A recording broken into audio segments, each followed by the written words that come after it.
Assalamualaikum warahmatullahi wabarakatuh. Mitra urang ngadongeng deui neraskeun hanca garapan dongeng anu katunda carios kalayan judul Si Bujil karangan Ki Leuksa didongengkeun deui ku Mang Barna. Urang teraskeun hanca nu katunda waktos dinten kamari. Sok kaparayun sadayana.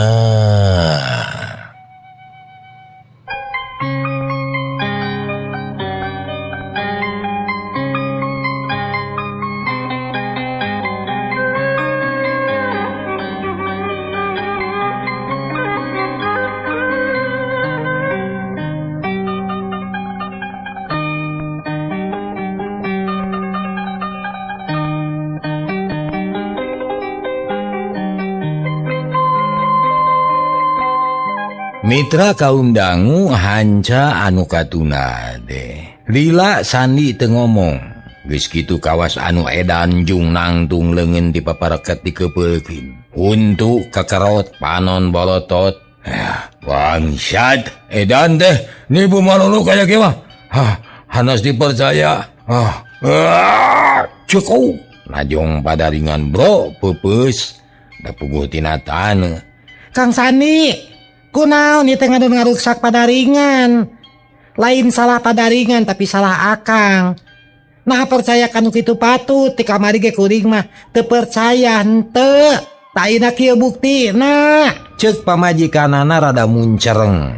Amek nanya salakina murang maring teh. Namana teh ngamejaan atuh. Eueuh eta make ngaleuleungit sagala rupa. Ari kamari kumaha? Kamari kumaha apan ieu? Di bejaan teh kalah kanyebut nyanyahoanan, kalah muncereng nyarekan. Nah saha nu salah? Cik atuh pikir ulah babari bendu akang ieu ulah. Cek pamajikanana satengah mai dongana ka Sani. Atuh dikitukeun mah repeh Sani teh daru masa kamari teh kungsi di pepelingan ku pamajikanana. Yen kudu apik jeung taliti kudu awas jeung waspada, bisi jalma panipuan. Tapi ku Sani teu diwaro malah makalaka ngamek di bejaan teh. Aduh, kumaha tuh akang teh yeuh? Era jeung wirang ieu bakal kasorang babaturan bakal nganaha-naha ka akang. Kumaha bingung akang teh yeuh. Geus sawajarna mun Kang Ijan, Kang Wanta, Mang Sahya jeung babaturanna bakal minta tanggung jawab ka akang. Sabab baranehna tepi ka kabitaeun ka baud. Kabawa kalejaukeun ku akang. Kudu kumaha akang teh atuh? Eta kumaha ketak Mang Usin jeung Bi Tarmi. Duarana teh kudu parea-rea omong. Ih, ulah nyalahkeun batur kade. Dan mawana ge akang jeung Mang Usin.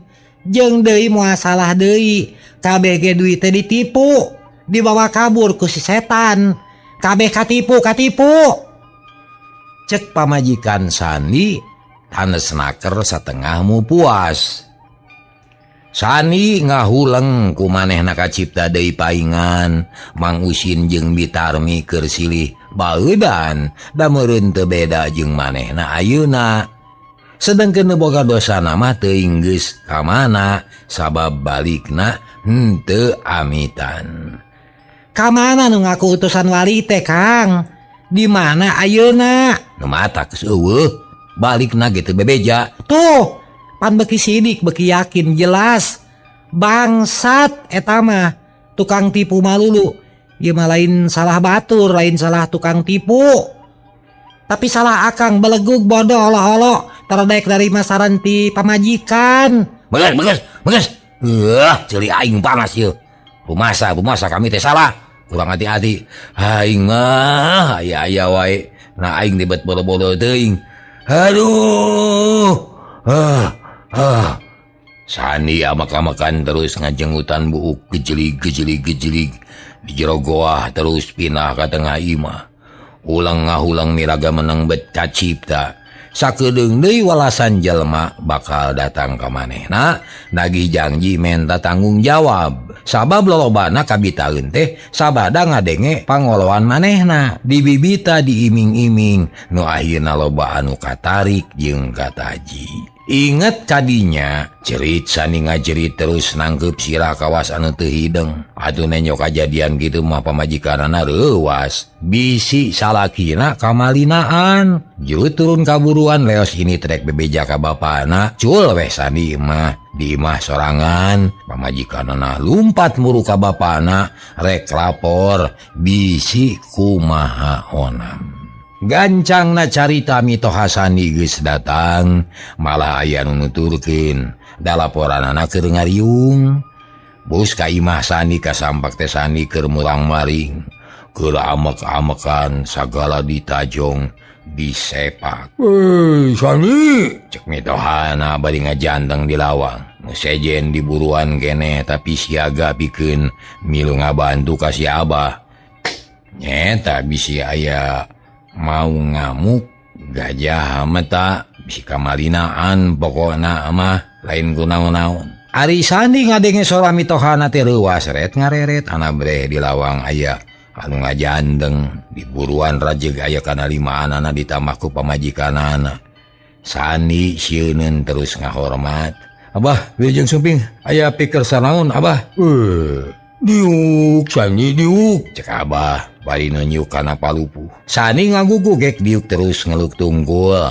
Nu sejen arasup gugek dari yuk ngariung sisi bilik. Pamajikan Sani ge ka jero.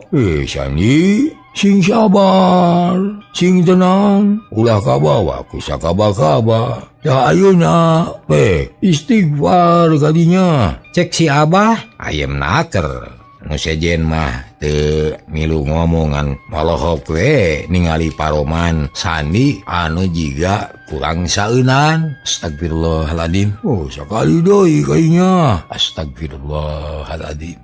Astagfirullahaladzim.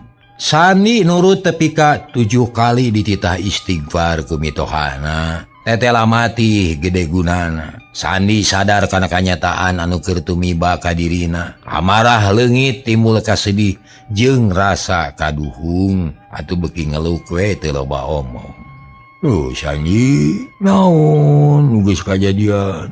Cik cerangkeun ka Abah. Ulah aya nu disumput-sumput. Abah teh hayang ngadenge anu sajujurna supaya babari mereskeunana. Mang Abah ieu nu salaresna teh mangkukna abdi sareng Mang Usin gaduh maksad bade matakeun akal tarekah saporos abdi tiasa gaduh di jalaneun usaha nu gampil anu tereh untung tereh batian nya di jalan penak sareng 2 jalmi ngaku utusan wali nu bade nulungan ka urang Cimaragas. Nya ku abdi teh dibantun ka dieu anjeuk di bumi Mang Usin. Salajengna darak-dak atuh ku Sani teh dicaritakeun kabeh naon anu geus kajadian. Nepi ka bubuk leutikna malah ngeunaan duit anu bakal jadi 7 kali lipat oge dina waktu 3 poe dibejakeun. Tah kitu anu salaresna mah Abah. Eta batur maneh anu sejen geus nyahoeun atawa acan? Mumawi teu acan Abah. Nya ieu anu dipikasieun ku abdi teh margi tangtos sadayana bakal maido ka abdi, bakal minta tanggung jawab ka abdi. Mangkana kenging artosna teh aya nu ngical doma, ngical emas, sareng aya anu kenging nambut ti MBK, malima abdi ge kenging nambut ti ulu. Cik caritakeun jalan-jalanna kabeh ulah aya nu kaliwat. Mangga Abah, ieu geura mitra Sani teu asa-asa pikeun ngadua kalian geus kagok borontok ka palang Caramang. Barabat nyaritakeun deui sagala rupa nu geus kajadian teh di awal tepi ka akhir ditetek teu aya nu kaliwat. Atuh si Abah teh mani ungut-ungutan malong kaminantuna anu keur cacarita sedengkeun nu aya di dinya colohok bengong kaget tepi ka aya kajadian gitu. Tah kitu manawi Abah. Kitu. Nah, aju maneh deh Sani. Bet babari percaya karena omongan jelema saliwat. Sing waspada atuh. Zaman kiwari mah jelema teh memang narekat. Geus lieur eda deh. Geus mabok. Teu bisa ngigelan zaman. Kagiles ku zaman. Nya kitu jadina. Cek si Abah daek teu daek rada ngagareneng. Sandi ngeluk tungkul gede rumasa. Tah ayeuna kumaha Sandi? Sadaya-dayangan bati bingung na abdi teh. Tetiasa naon-naon kajabi ti bingung. Kumaha mun babaturan maneh? Anu geus katipu dikumpulkeun kabeh. Nyangakeun sadaya-daya kumaha Abah. Ari kitu mah. Keun ku Abah rek dibereskeun. Kahiji ngarah jereh kabuka. Kaduana ngarah maneh teu pada ngakalakeun. Katiluna urang badami anu bener. Nah kudu kumaha pihadeunana. Semun mangangiringan Abah. Juhri wayahna susulannya. Kaasup Mang Usin. Sina kadario sakalian. Saha wae nu kada disusulan teh? Da tanyakeun ka si Sani. Bari nu nyuka Sani. Hari Sani teu tarangke barabat nyebutkeun babaturanana anu kabaud karena eta kajadian. Di antarana nu disebutan ku pamajikanana tadi, terus nu sejena ditataan hiji-hiji di Bandungan ku Juhri. Tah sakitu. Oh, nyaheug ke. Da rea keneh di imah Mang Udi, can arincah, araya keneh, cek Juhri. Juhri turun leos init ngajuk juga imah Mang Udi anu keur pada ngariung-riung. Sadatangna kanu dituju Juhri langsung nepikeun maksudna. Yen ngaran-ngaran nu disebutan ku Sandi tadi disaur ku Abah supaya datang ayeuna pisan. Atuh Pak RT ge kaget. Aya naon Mang Yudi? Teu terang kitu ieu mah. Pak RT tapi penting saurna kada ayeuna pisan. Kumamun kuring rek milu ka ditu. Sabab itu aya badamikeun rek sakalian meungariung. Ceuk Pak RT kituna teh bangun anu bunga. Mitra kaum dangu, aduh Juhri teu bisa ngahalangan. Mangga. Permios atuh bade ngawartosan anu sanes. Da aya keneh anu teu acan kawartosan ieu teh. Nyaheug atuh. Juhri init deui Pak RT jeung jalma-jalma anu disebutan tadi buru-buru init ngajuk juga imah Sani. Kaayaan di lemur Cimaragas jadi geunyeuleung. Jalma tinggal di gelembang nu ngaler nu ngidul balawiri. Tapi akhir nama museur ka imah Sandi. Rob ngariung di emper pasadak-sadak. Naon bah? Manta nu rada wanian. Asa-asa kasih Abah deh. Mesejen unguan dasarua hayang geranya geus kumpul kabeh. Parantos mana ari Mang Usin? Iya Abah. Mang Usin emalan. Bari ngeluk tungkul erain. Urang buka sakalian. Dah kabeneran aya RT. Ieu teh memang acara penting. Kudu aya saksi di pihak pamarentah. Ieu RT kitu deui. Kasararea tetela ka urang teh geus aya hiji sema anu ngabalukarkeun hiji kajadian anu mata kaget. Salian di mata kaget, mata kreuas teh, mata kerugi deui. Malah mah nurutkeun perhitungan Abah mah nu tumiba ka Mang Udi ge aya kaitanana jeung ieu. Nah kumaha Abah? Ieu RT. Barabat Abah teh medar kajadian anu kaalaman ku Sandi jeung Mang Usin. Dibenyer beaskeun teh aya nu disumput salinunggeun. Diboke Rusiana dibejakeun kabeh. Yen sanyana Mang Usin jeung Sandi teh katipu meleg-meleg. Puguh nu sanasib ting buncelik reuas. Malah aya nu calawak bakat ku hanyelu. Maranehna can aya anu wani muka bungkusan sabab kudu taat kana papatah da sieun gagal teh. Non bah didengen teh duit jadi kertas. Bener manda. Da ayeuna ulah wakala loba omong nu rumasa geus kabawa ku sakaba-kaba. Jig baralik heula ka imah teang eta bubungkusan nu ditunda dina padaringan teh. Kumaha jadina?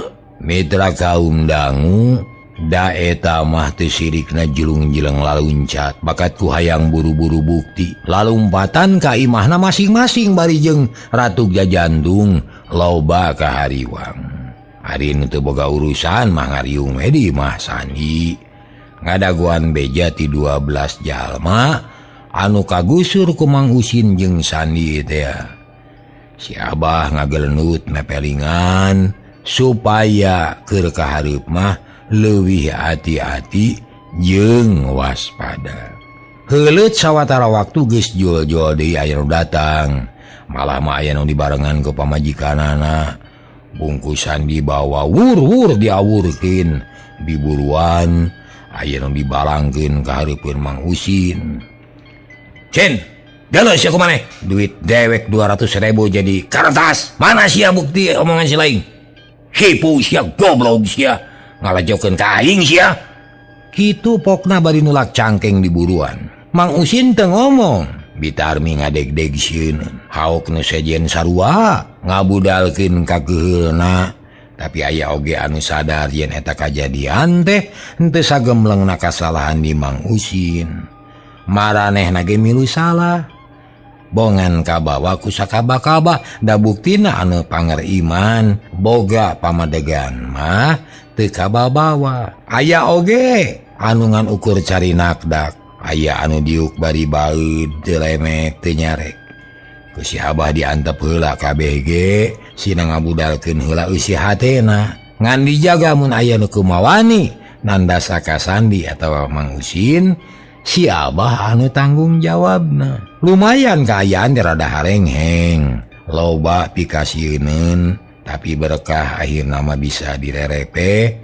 Si Abah gede komarana, gede wibawana, jeung wijaksana ongko. Sanggeus rada leler ngaramek, sarta kabeh geus kumpul.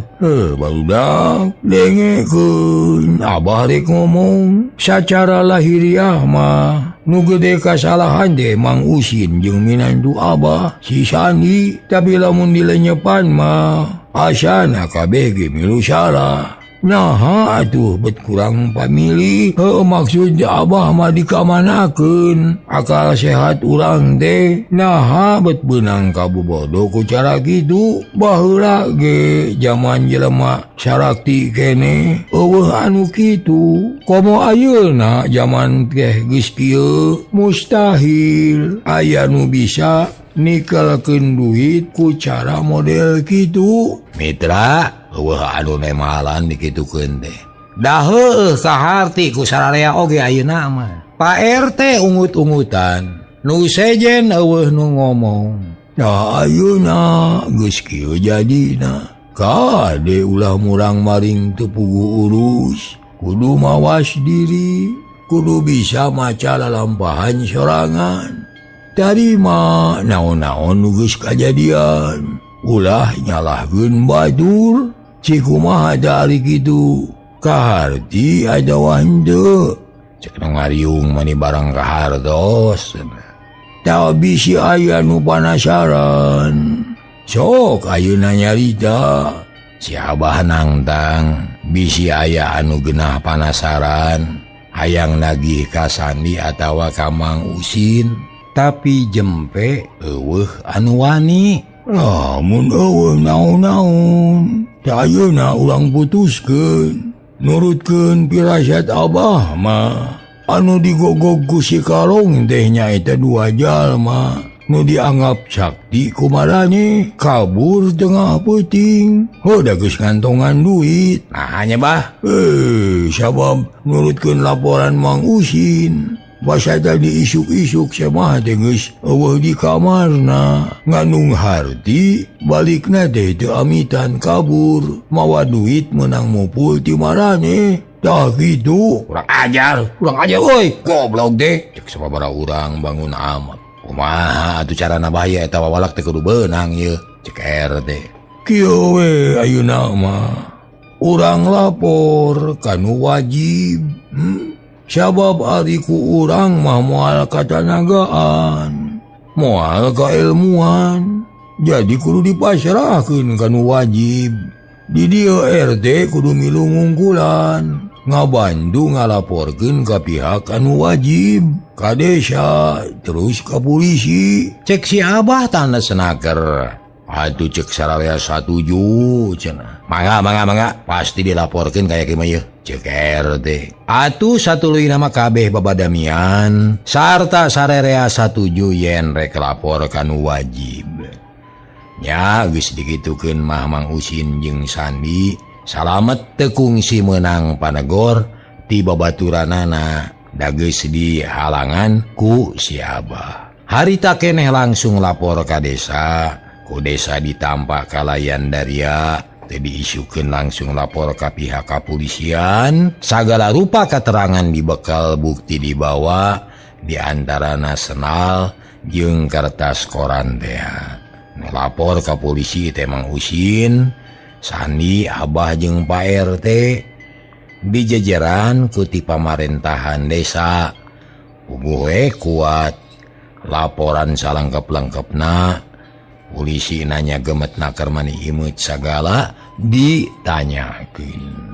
Kajadianana, jalan-jalana, ciri-ciri palakuna dicatet kalayan apik, geus rengse. Si Abah saparakanca mamulang ka Cimaragas kari nungguan hasil panalungtikan ti polisi.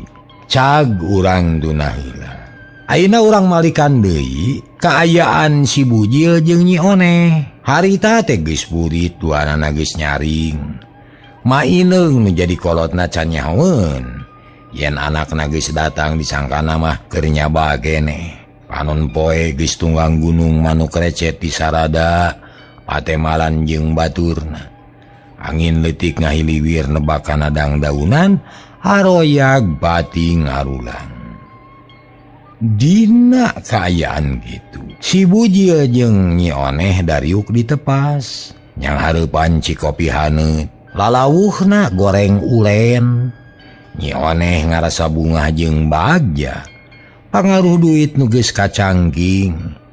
Teu mikirkeun itu ieuna, teu ngingetkeun batal haramna. Pokona mah nu penting loba duit we. Kang Bujil, cikira mikir ya rek kumaha nyapi petaeun. Urang teh ulah tenang-tenang wae. Mikir kumaha, Oneh? Ih, akang mah. Pan ieu duit teh lain ragrag ti langit tapi menang usaha anu teu munasabah ieu teh. Piraku ku akang henteu kapikir. Kumaha lamun anu bogana nyusul? Terus kumaha? Nuding nipu ka urang tah ayeuna. Di urang aya bukti.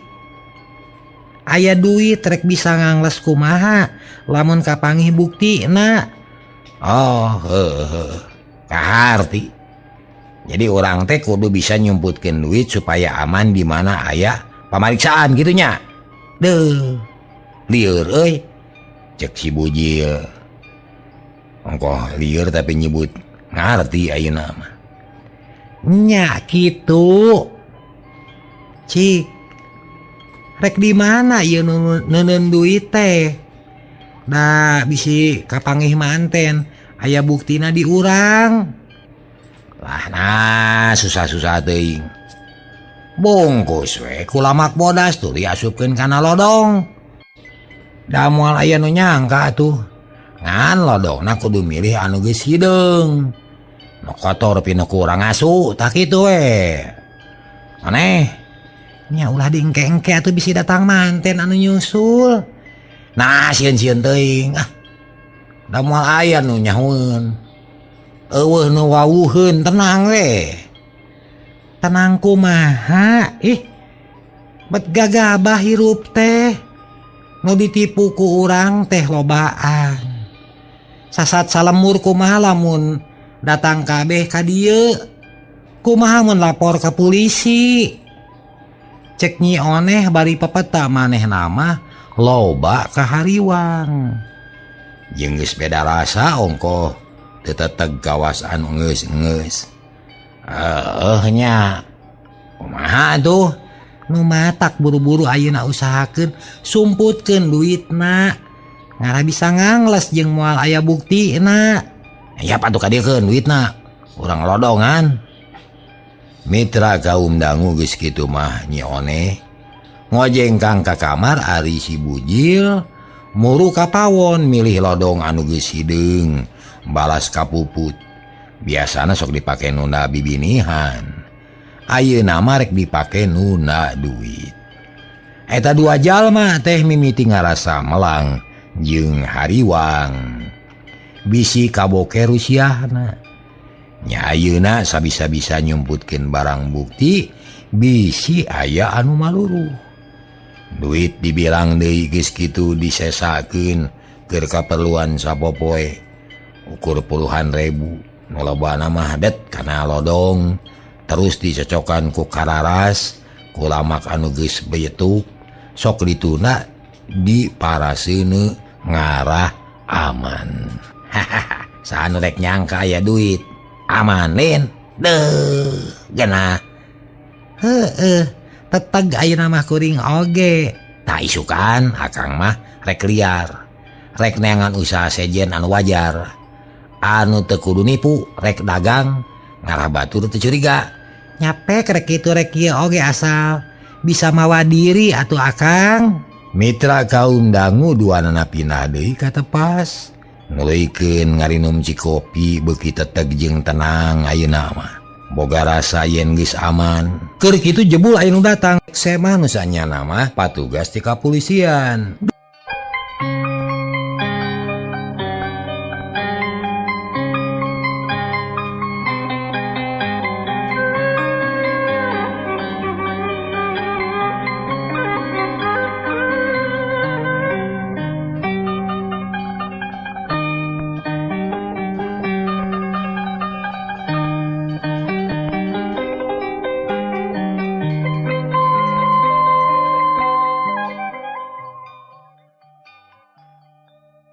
Bapak tegaduh tanah sisi jalan badengi diica. Wah kieu tanahna mah. Eta saya mah ngacungkeun jempol. Nyari tanah tatak jeung daria tapi Nyi One ukur ungut-ungutan can emalan. Eta tanah teh sae kanggo usaha, kanggo bengkel maksud deh kabilang strategis lah. Kanggo restoran cocok, kanggo toko, komo moal burung kajojo, kanggo bumi pasti asri pokona mah kabula kabale we sip we lah. Pali mana eta teh bapak? Sisi jalan di kota. Pangana bapak dongkap ka dieu teh. Anak wardos bapak teh ti salah sawios. Yen jang bujil teh peryogi kanggo usaha, margi jang bujil teh kantos kagungan usaha di Bandung saurna teh. Kantos ngabandar, kantos janten usahawan kana rongsokan saurna teh. Itu wardosna.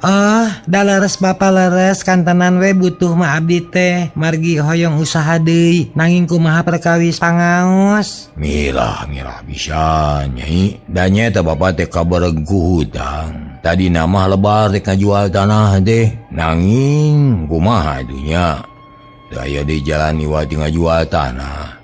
Sok wae bayar 1 juta. Cek kise mah bari papeta 1 juta. Heuleuh mani awis. Wah 1 juta mah mirah nyai. Batur mah komo aya nu dugi ka 5 juta, 7 enyut, aya nu puluhan enyut. Ieu mah dimirahkeun asa jadi duit we. Sabab bapak teh keur butuh sok emutan. Bodoh lamun teu digaluh teh. Nyi One ngahuleng Manehna jadi mikir 2 kali. Memang geus ngadenge harga tanah di kota mah mahal, tapi kaharupna piuntungan mana komo sisi jalan bisa dipake usaha. Ras ingat kana kaayaan hirup di kampung. Betasa gejet ger manehna mah da rek tani ge teu boga sawahna, mending di kota ngarah bebas usaha. Tos lah teu kedah ngemut lami-lami enggal dugikeun ka jang bujil.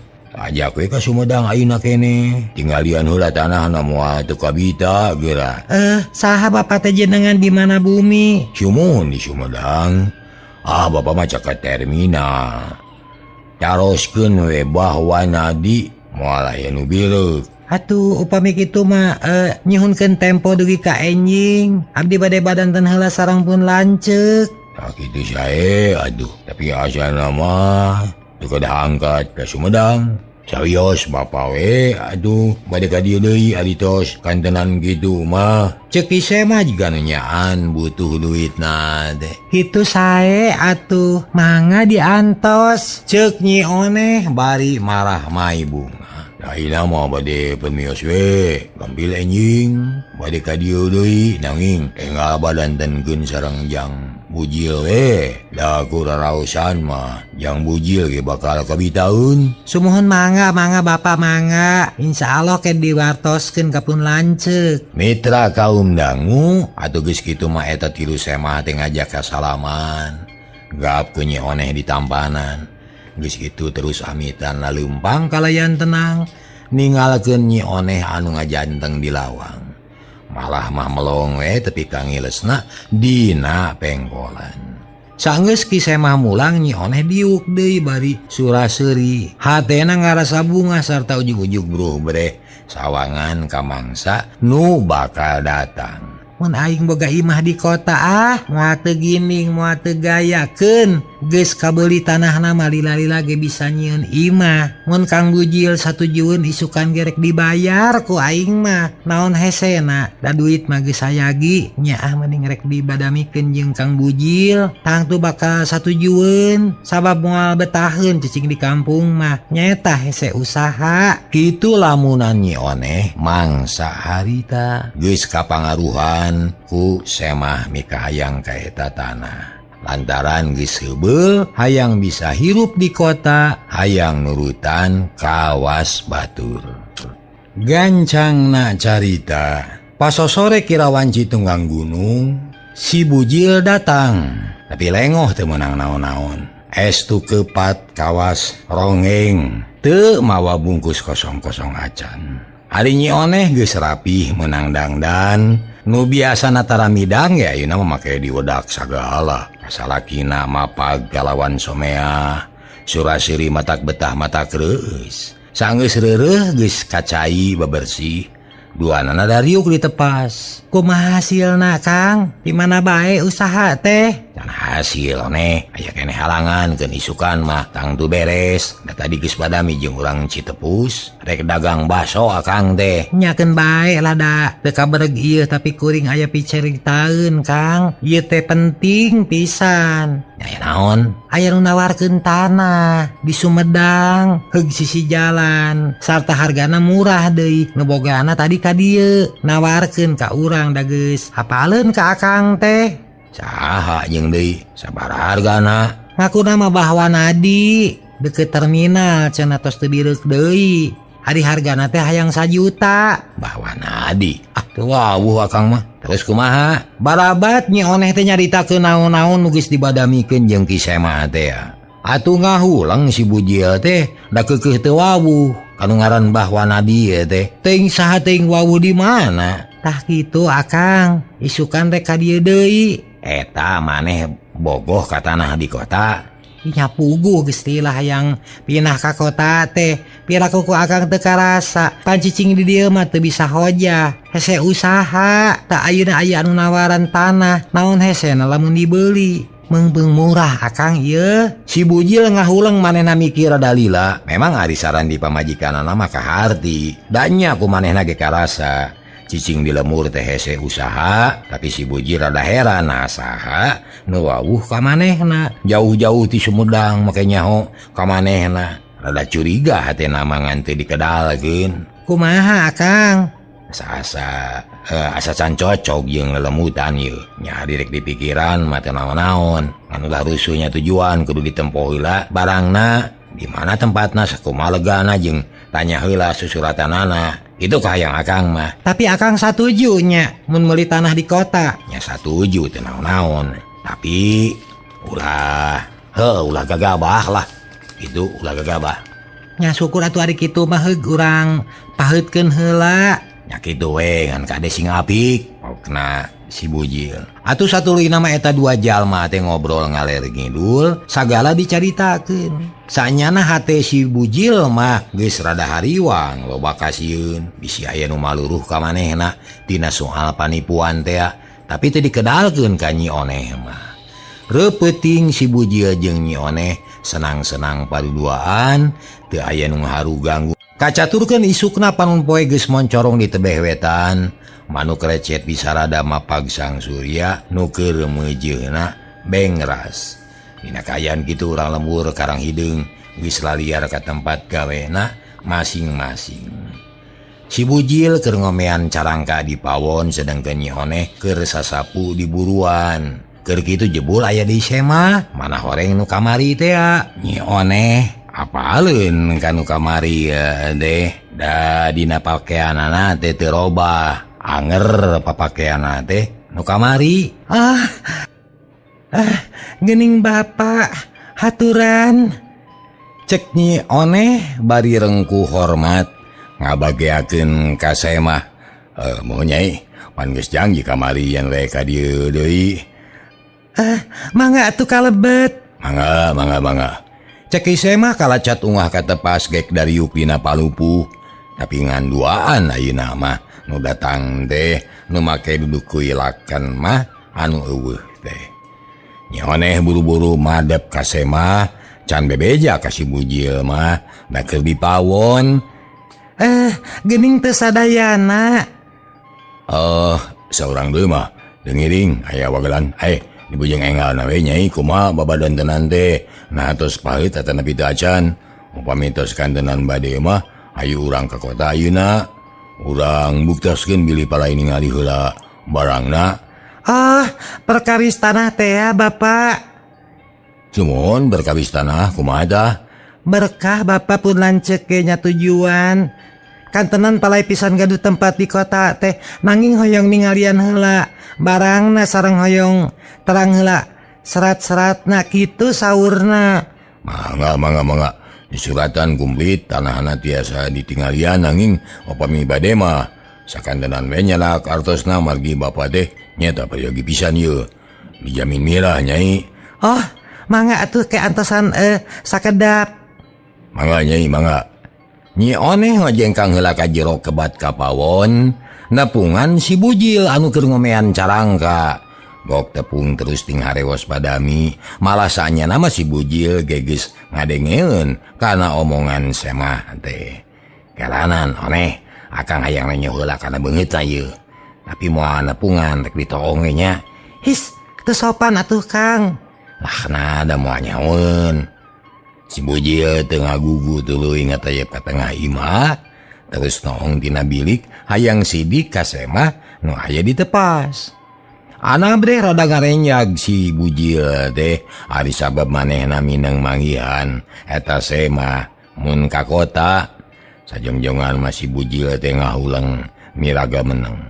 Jajantungna asa ratug kawas anu tutunggulan, hatena pating sareblak. Buru-buru cengkat leos ka pawon deui nyampeurkeun ka Nyi Oneh. Kumaha Kang? Cilaka si Oneh. Polisi sia eta teh. Akang geus apal kana rupana. Sok minang papanggih di parapatan jeung sok papanggih di pasar. Polisi sia eta teh. Cek si Bujil bari olohok katara bangun gempeur. Atuh Nyi Oneh oge ngajenghok kaget. Nu bener Kang. Piraku. Bener, eta mah polisi. Lain kieu. Ulah gugup, ulah leuwas. Pek sangarepan ku maneh. Awas supaya aman salah saurang akang ulah dibejakeun teuing we kitu nya. Kumaha akang teh? Betayang salamet sorangan. Ulah salah arti dengekeun. Mun urang ditangkep duaan moal bisa hoja, mun akang ditangkep maneh moal bisa naon-naon. Tapi mun maneh nu ditangkep akang nu salamet, akang bisa ngebelaan, bisa neangan akal keur ngebelaan maneh. Tak kulantaran kitu ayeuna mah ulah kapalang, mun maneh ditewak wayahna ulah ngalawan. Sing pasrah sumrah mun nanyakeun ka akang bejakeun we, teu nyaho kitu. Sarta sakabeh kajadian anu geus dipilampah ku urang, aku yen eta teh pagawean maneh. Takut jalan gitu akang bakal bebas, bakal laluasa. Mun akang bebas teu dihukum, bisa bebas ngabelaan maneh. Tak gitu Oneh. Kumaha karti? Kang Bujil mah licik. Moal nyarek tega ngagubruskeun ka kuring. Ih, lain gitu ya. Ya oneh, duit menang hese capek teh mun ulang ditangkep kabeh mah moal kadahar. Tapi mun akang bebas mah kahiji duit bakal salamet, kadua maneh bakal aya anu nulungan, katiluna mah ineung kajamin. Moal pada ngantep. Sing inget mah ineung teh geus kolot, mun eueuh urang rek saha nu miara. Mun akang milu ditangkep, saha nu ngabelaan sok pikir. Mitra Nyi Oneh ngahuleng. Pikiranana can teteg can bisa milih jalan anu pangbenerna. Tapi kawas anu keuna ku tenung, bet satuju kana omongan si bujil. Kumaha? Satuju? Mun satuju. Kumaha? Yeuh, mun satuju sok sangadepan deui ka Kisema teh. Akang rek init nyumput. Awas, ulah dibejakeun sebut we teu nyaho kitu jig. Mitra kawas anu keuna ku wisaya. Nyi Oneh ngagugu ka si bujil jeung langtung terus ngaleos init ka tepas. Rek nepungan deui Kisema. Sedengkeun si bujil teu antaparah deui, buru-buru kaluar ti lawang pawon, balicat ka bibir imah, kalacat kana gawir, terus imit rusuh rek kabur nyingkahan Sema. Kocapkeun Oneh geus diuk deui hareupeun Sema nu dua dea. Bapak, keantosan sakedap tadi teh pun lanceuk aya nuju ngomean carangka. Nanging sabot abdi sasapu mios duka ka mana, paling oge ka cai panginten da emer teu aya hiji. Oh mangga keun urang antosan we, tapi kumaha perkawis tanah? Cios rupina da kahayong abdi ge kitu. Saya artosna. Perkawis artos pada tiasa dipilarian, teu aya ge tiasa diayakeun, tiasa ikhtiar. Kitu Bapak. Eta kumaha kanggo ayeuna tos aya sapalih mah? Aya Bapak aya. Ceuk Nyi Oneh. Terus ngobrol ngalir ngidul sagala dicaritakeun tapi lila-lila mah Semah teh keseleun. Tadi nama nunggu si bujil hayang kanyahoan heula jirimna nah kumaha dedeganana, kumaha rupana tapi didaguan eueuh bae. Duanana silih eret kawasan silih tanya ku isyarat. Putusanana halah mai jeung bujil teh nya. Muhun, ka mana atuhnya? Nyi Oneh kawas nu hariwang deui. Janten lami yeuh upami ngantosan mah mangani bapak teh bade ka teterasan yeuh. Aya peryogi sanes. Kumaha upami rengsekeun ayeuna bae atuh.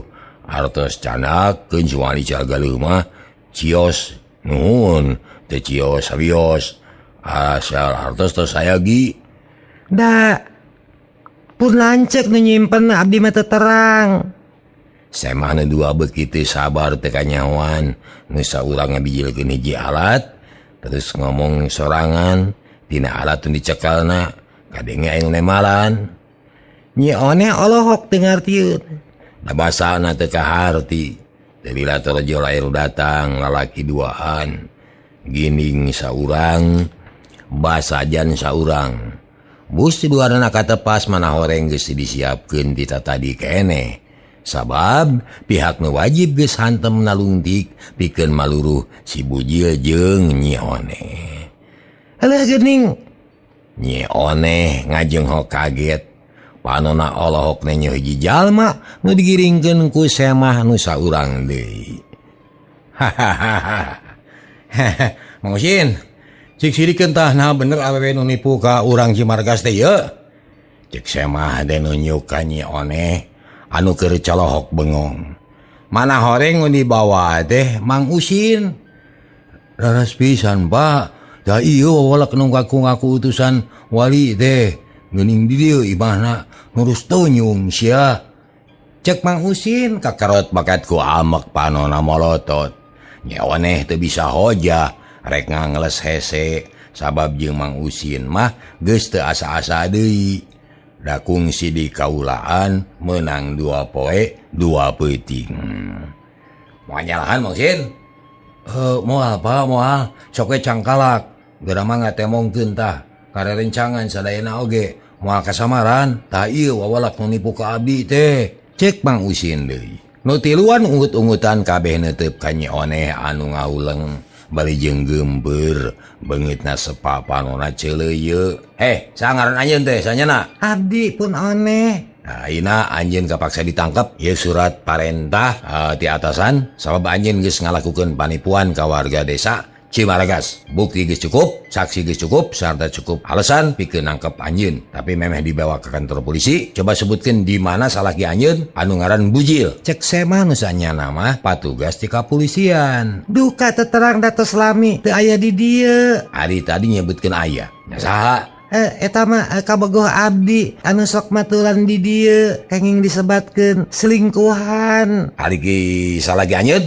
Nyata sok luas leos duka ka mana. Tos teu aya hubungan naon-naon nu mawi abdi sok selingkuhan oge. Ayeuna oge duka di mana? Mitra kaum dangu, polisi ting rarenghat terus silih reret. Rancana nu geus diapik-apik dianggalna tetela gagal. Satadina mah dikitu-kitu teh hayang beunang jeung duitna supaya bisa dibikeun deui kanu hakna. Tapi ayeuna mah hese sabab kaburu kagarewa.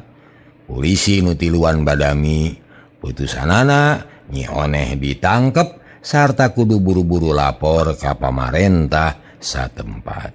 Sedangkeun si Bujil dinyatakeun jadi buronan. Oneh, kapaksa anjeun ditangkap demi hukum, demi keur ngajaga kalancaran ulah ngalawan. Anjeun boga hak ngangles, boga hak ngabela diri, tapi engke di pengadilan. Ayo, milu ka kantor polisi. Nyi Oneh teu nemalan.